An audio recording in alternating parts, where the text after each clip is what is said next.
The Quality of Advice Review recently released its consultation paper with 12 proposals for reform to the financial advice regulatory framework. The reviewer, Michelle Levy, has made it clear that consumers want good advice, not more red tape and complex processes. The legislation's current outdated focus on documents and ticker box regulatory hurdles has increased the cost of financial advice and reduces accessibility. FSC research has demonstrated that regulation has pushed the cost of delivering advice to over $5,000 per client, pushing it out of the reach of most consumers. With APRA forecasting that 3.6 million Australians will retire over the next decade, this is a problem we urgently need to solve. The Quality of Advice Review proposals paper sets out a blueprint for how the government can make advice more accessible whilst maintaining important consumer protections. Under its proposals, advice providers will be required to have reached high education standards, such as a bachelor's degree, before entering the profession. Advisors will also continue to be subject to a code of ethics, and personal advice provided by superannuation trustees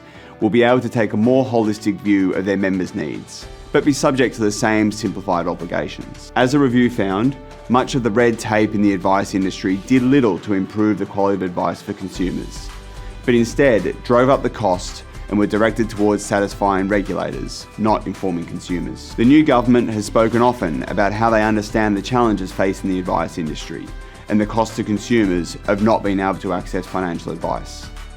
With this in mind, now is the time for the industry, consumer advocates and the government to constructively work together to build on the Quality of Advice Review's proposals and progress towards implementation.